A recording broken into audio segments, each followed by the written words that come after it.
Messy Reformation. My name is Jason Rice. I'm the lead pastor at Faith Community CRC in Beaver Dam, Wisconsin. Unfortunately, Willie won't be able to join us the next couple of weeks. Something about a wedding and a honeymoon. I'll have to talk to him about his priorities. But he will be back. We're just a couple of guys who love the Christian Reformed Church and want to see Reformation happen in our denomination. And we realize that whenever Reformation happens, things get messy. And we're starting to see things get messy now. So we're taking the opportunity to have conversations with pastors throughout the Christian Reformed Church to find out what's going on in our denomination, but also to find out what Reformation might look like. We are so grateful for all of you who are faithfully listening each week and faithfully encouraging us each week and faithfully sharing this content with the people around you. Keep it up. Keep sharing these episodes. Keep talking about this to people. It is helping spread these conversations throughout the CRC and is helping Reformation come. And don't forget to head on over to YouTube. We're dropping episodes over there every week as well. And if you haven't already, take a moment, click subscribe so you don't miss any of our upcoming content. We are dropping episodes every single Monday, rain or shine. All that said, we're going to get to this week's episode, which is part 1 of our conversation with David Cheung.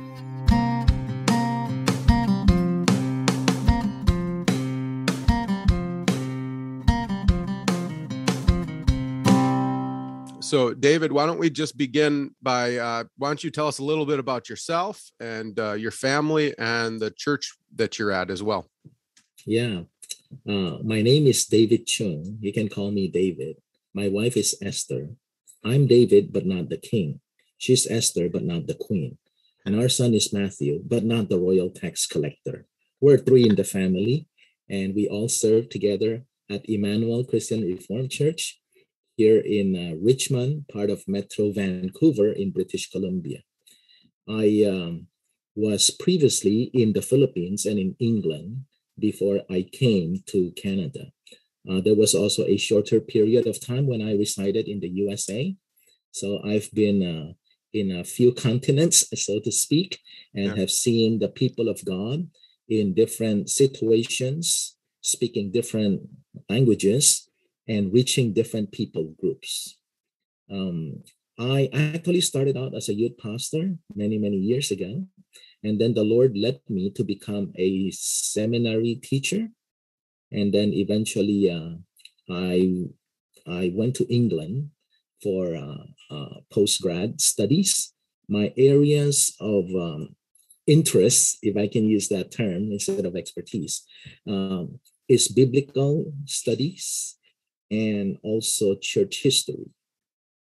I find that it's very useful for me to have a background in history, as I noticed that most pastors in North America are stronger in theology than in history. I find that history brings a lot to us because we are not the only generation that do theology. Many before us have done it, and there's a big storehouse of wisdom that we can profit from. It's not only the history of doctrines, it's also the history of mankind, or the history of the church, or the history of Christian mission. Therein also I find a lot of things that can advise us today and will be very valuable for us. So I started teaching in a seminary actually in about 1988, I think it's 1988. And then I was involved in theological education in Asia, and then in Europe, and then now in North America. So I've been involved in theological education for maybe 3 decades plus in different places. Eventually, I serve as president of Asian Theological Seminary. And Asian Theological Seminary is an international seminary. So one of the partner missions is actually Christian Reformed World Missions, which today is, of course, Resonate. And so I have been in fellowship with many CRC people since the 1980s until now.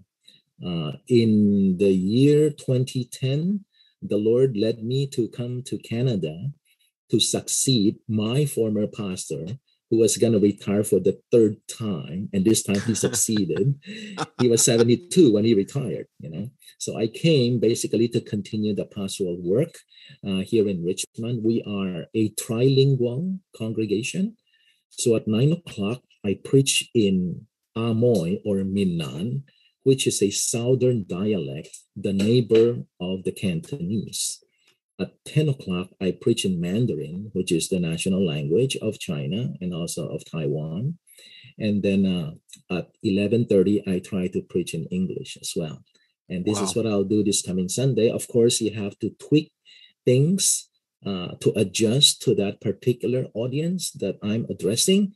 The main message is the same, but the illustrations and the more contextual stuff will be different. Humor has to be adjusted to the particular congregation so that they understand what's going on and see the humorous side of it. Yeah. My wife recently retired as children pastor, but she's still involved in our church ministry, and she's still involved in a women's Bible study ministry. So that's about it. Wow. Yeah, that'll teach any pastor to complain about having to preach 2 sermons on a Sunday, having to preach 3 sermons in different languages with different illustrations and different contexts. That's quite a feat, David. So I guess this is just a random question. How many languages do you speak? Well, I can speak English. I can speak Mandarin. I can speak Amoy, which is Minnan. I can understand some Cantonese. I can understand a little bit of Spanish. And I can speak Tagalog, which is one of the major dialects of the Philippines, upon which is based Filipino, which is the national language of the Philippines. Yeah. Wow. So what was underneath? You said you started off in youth ministry, and then felt a call to enter into kind of being an educator or a seminary professor. What was part of that call to move from youth ministry to being a teacher? Well, actually, when I was in seminary, I have a desire to be involved in theological education. But when I first graduated, there was no opportunity. 7 churches were interested, but eventually the Lord led me to a medium-sized church of about maybe 300 something people, maybe 400, something like that. Adults, not counting the young people and the children. We do have many children and young people. So if we count all of that, maybe 400, I suppose, or 450 people. So it's a medium-sized church for that city. In Canada, we have a different scale. If you're like 200, you're considered a medium-sized church because Canada does not have a big population. And then if you're 500, you're supposed to be mega church. But in America, 500 is probably a middle-sized church, like in the Philippines. So I started out as a youth minister, but all the while on the side, I was preparing theological lectures to deliver someday. I got to teach some seminary type courses when I was in church as a youth pastor, but eventually the Lord opened a door. So I went back to school and finished my THN or Master of Theology. And then before I finished that, Asian Theological Seminary recruited me to start teaching courses, which are Bible courses, you know. And so I eventually became full-time with Asian Theological Seminary. And then I also thought that it would be good if I have one foot in the academe and one foot in pastoral ministry. I noticed that my teachers in the past who are full-time seminary profs tend to be theoretical. And then my teachers who are part-time or adjunct faculty, but full-time pastors, tend to be a bit practical, but a bit shallow. There's no depth, but there's width. And with the seminary full-timers, there's depth, but there's no width.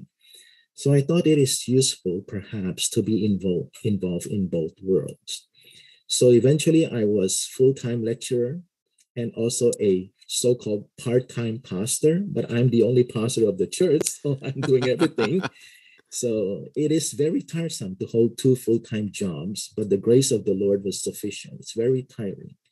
And there's no time to rest. Lectures coming up, and then you have to preach on Sunday, and then all of this. And you don't have an assistant pastor or a youth pastor. Everything is you. But that was good training in terms of self-discipline. You have to budget your time. There are deadlines, and deadlines don't adjust for us. We adjust to the deadlines. I found that a very useful training. And then eventually the Lord called me to be a mission executive. So if you recall, in the 1990s, different regions in the world suddenly were all looking at AD 2000. And so there were a multitude of AD 2000 movements. And so the AD 2000 movement was kind of coordinated by a body. And then eventually there's a global AD 2000 committee who kind of coordinates. They don't direct people what to do, but they do coordinate these stuff. So because of that, I was called to be a mission executive for the Philippines. And I need to be traveling all the time to meet different people, churches, speak to them, share the vision, and so forth and so on. And you know, the Philippines has only 7,000 islands. Wow. I'm on the road all the time, either Yeah. driving or flying or taking a ferry. Yeah. So actually, I've been involved in 3 different kinds of ministries: parachurch or mission executive, and then as a seminary person, initially as instructor, later on as assistant professor, finally as president of the seminary. And so that's admin. So I was in a classroom, and then I was in admin. Now, the task of the seminary professor is heavy but simple. But the task of a seminary president is super heavy and not simple. So we're dealing with in-house students, staff. I'm dealing with externals, which means donors, opponents, and also people you want to share the vision with, or prospective supporters. Yeah, and it was a season of trusting in the Lord. Yeah. So I've been a pastor too since 1986, on and off, and then sometimes simultaneous with another ministry. So I wear 3 hats: as a pastor, as a theological educator or academic, and as a mission mobilizer or former mission executive. So I see all these 3 worlds. Yeah. Yeah, that's awesome. And now, so now you're serving as a pastor. Do you still have a role in theological education outside of your pastoral ministry as well, right now? Well, I was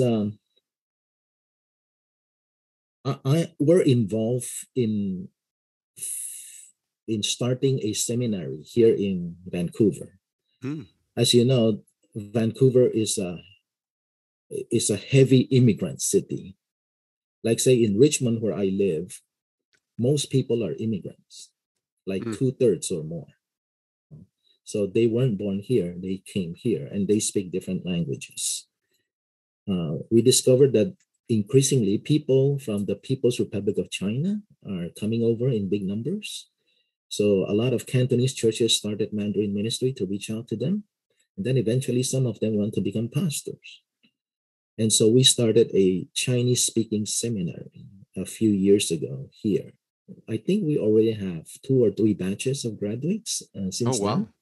Yeah, so the Lord has been kind to us because so many Chinese pastors from Asia migrated to Vancouver. So we actually have a big pool of lecturers who have doctorates in their areas of specialization. Most of them cannot teach full-time, but they can do it part-time. So we have a small group of full-timers and a big adjunct lineup to fill in the different courses. So I'm involved now as more on the executive level, not in classroom teaching, although they wanted me to do that.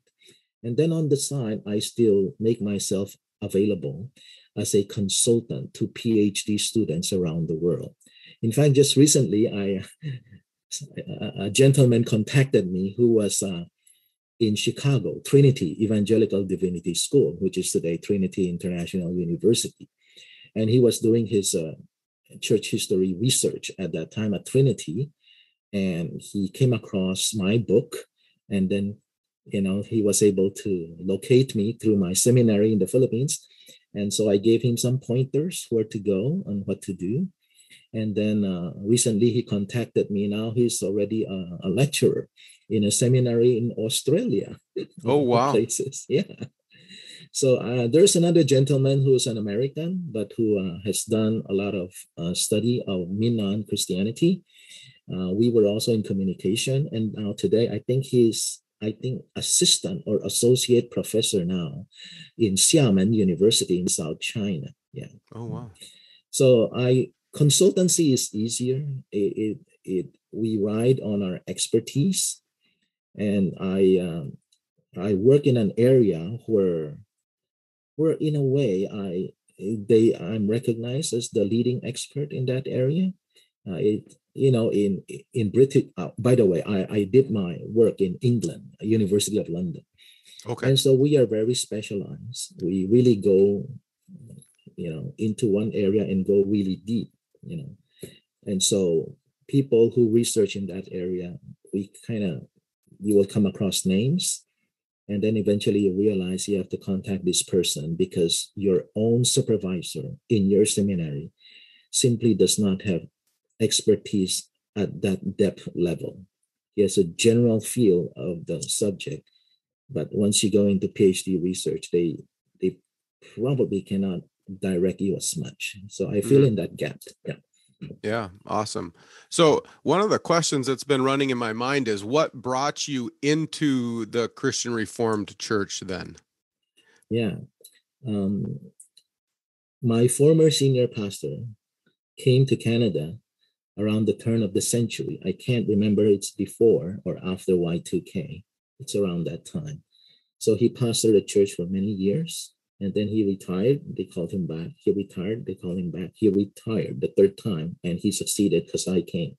So they actually hunted me down, so to speak. In 1997, I went to the US.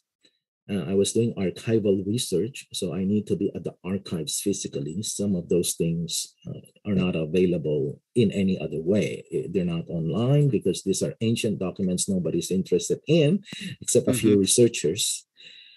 So I have to travel. So I came to New Jersey. Now I know that that's not a permanent house. A pastor found a one bedroom for me, just the bedroom. And then we're supposed to find permanent housing. But there was some miscommunication lapses, so I thought it's gonna be like long-term. But then eventually the landlord says, no, that's only 2 weeks, you gotta go. So eventually I was sort of evicted in a very friendly way, non-violent way. Yeah. Anyway, so I was in New Jersey. I know this is not permanent. I did not give the address to anyone in the whole world because I don't want my correspondence to be going there eventually. And then the landlord, kind of throwing things away, 7 days pass and I receive a phone call. There were no cell phones in those days. It was a phone call to that house. So the landlords, I can't remember the son or the wife came and says, you have a phone call. So I thought it's the other pastor in New Jersey who met me at the airport, right? I went up, picked up the phone, spoke. It was Emmanuel Christian Reformed Church in Richmond, BC, Canada. They identified the house. They identified the phone number. But I did not give those to anyone in the whole world. Wow. So I asked them, how did you track me down? And they said, we have sources. So I suspect Emmanuel is part of the CIA network.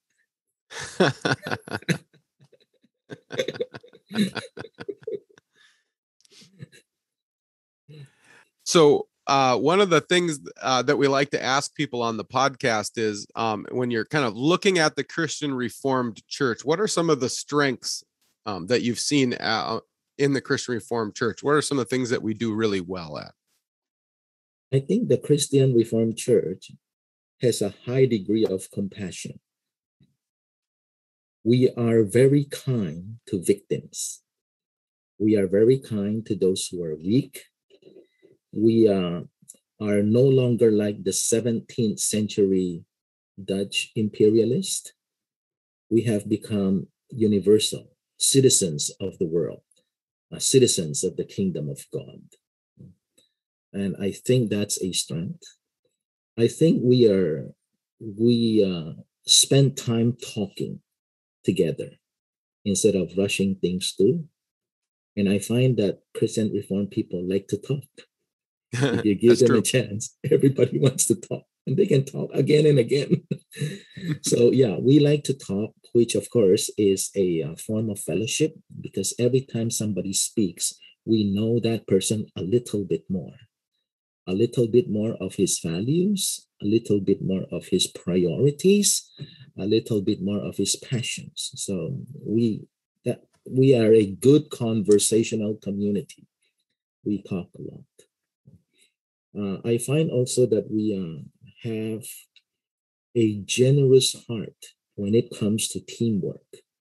So when we go into a region, like say the Philippines or Japan or Guatemala, we want to partner with the local Christians.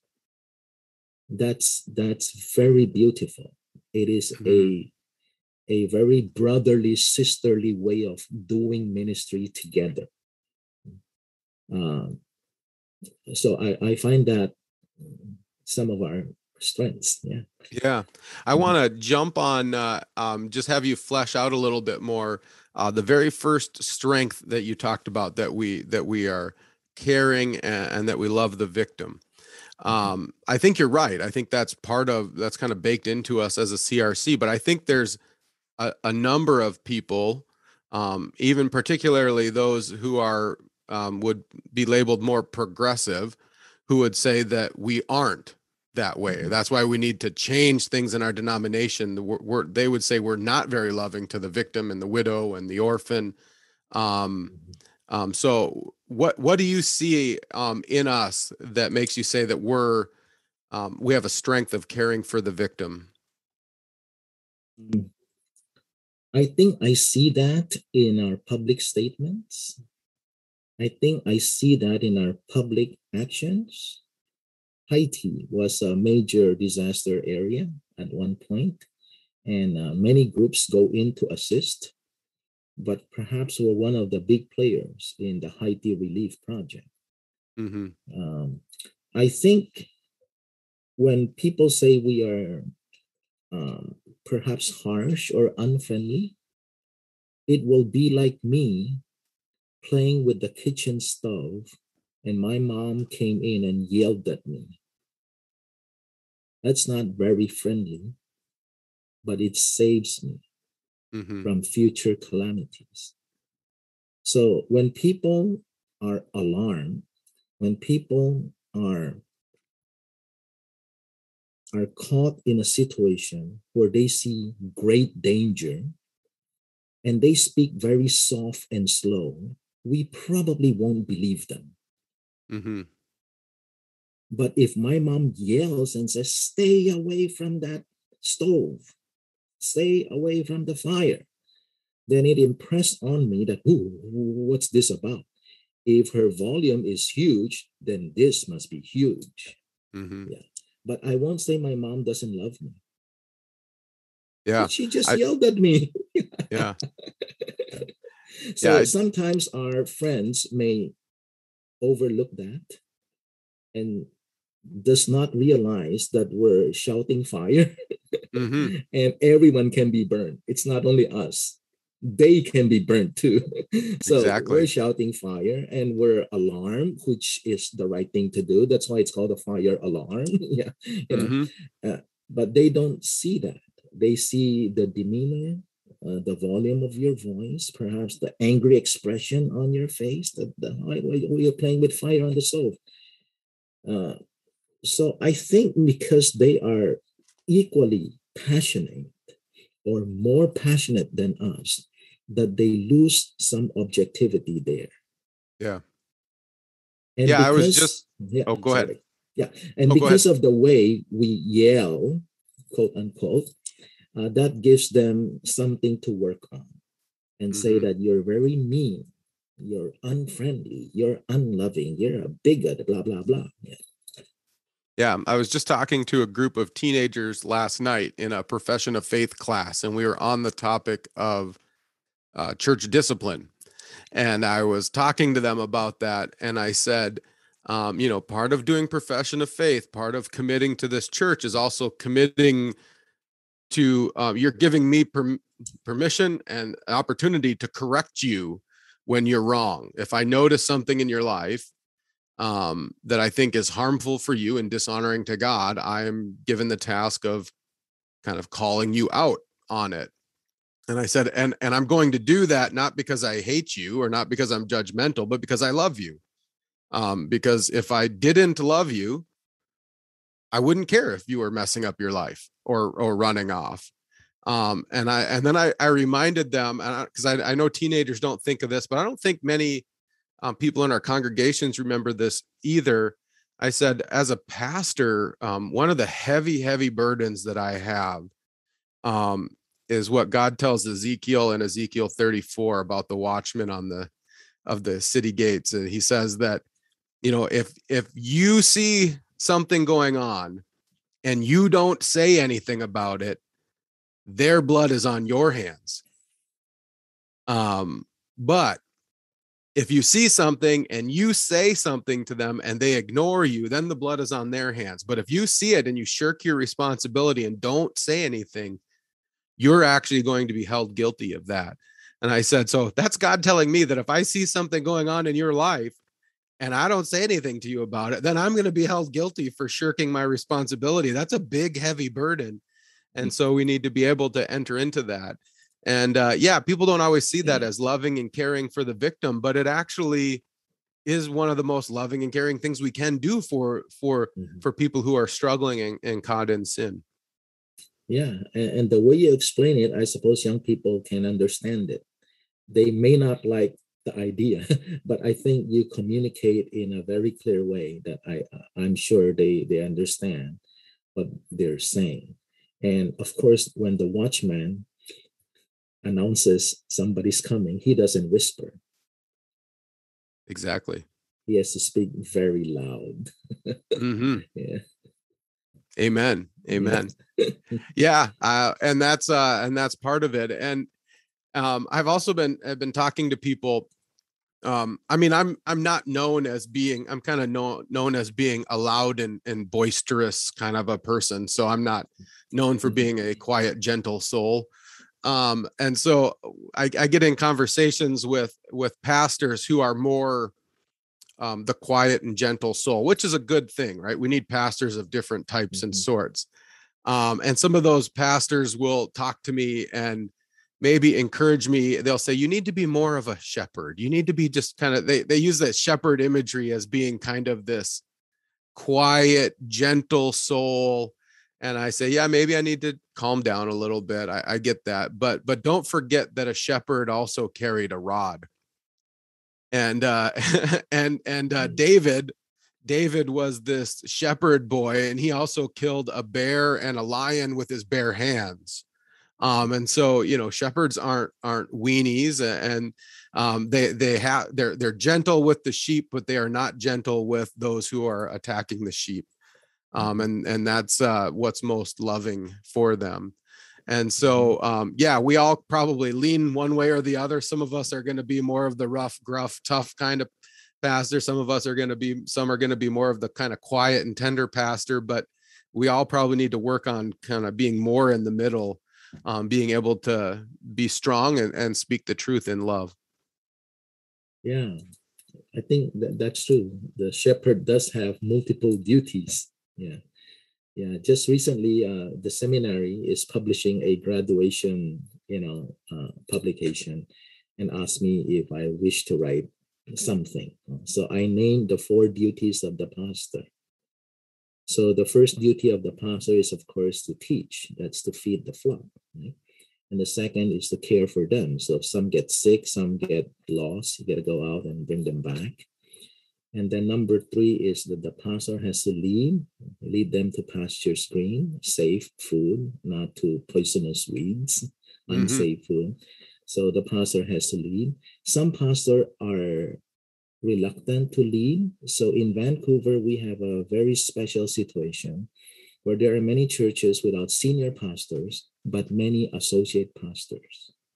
Nobody wants to be senior. Because when the youth ministry is done right, the youth ministry is great. If it's not done right, the senior pastor has a problem. So nobody wants that. So increasingly, we see nobody wants to be senior pastor, but they want to be a ministry pastor somewhere so that they just deal with that, do a good job, and everybody says, wow, he's great. The last duty of the pastor is to protect the sheep. One time we had an outing. During that outing, there's a gentleman who's not a Christian who was also part of it. But when he arrived, he was not feeling well. He sat on the steps of the church, could not stand up for a while. And then he eventually says, okay, I'm driving to join the picnic. He's going to drive. And then he was advised, no, don't do that. Just get on the bus. We rented a huge bus, right? Don't drive. So he agreed. So he got on the bus. One of our deacons was in charge of this whole thing. I was away in a place where there is limited cell phone access because I was speaking at another retreat. So they all went to the picnic place. And then to make the long story short, this gentleman died at the picnic place. Wow. He just collapsed and then that's it. The ambulance came, but the picnic place is like a forest. So the ambulance got lost. And by the time they came, it's just, it's all over.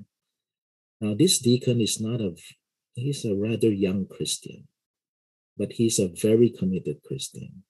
Now he's in charge. The man who died is not a Christian. They don't know what's going to happen. And so they sent the news to me. So I cut short my stay and then I came back. And then that deacon called me at night. And he said, Pastor, something happened at the picnic. And I said, yes, I know. You should never give your name, your telephone number, your email address, anything about you to that family. They deal with me. I give them my name, give them my telephone number, everything, it's about me. You're done. Go and rest. And he said it repeatedly without stop. Thank you, Pastor. Thank you, Pastor. Thank you, Pastor. Because he was so afraid he's going to go to court. Yeah.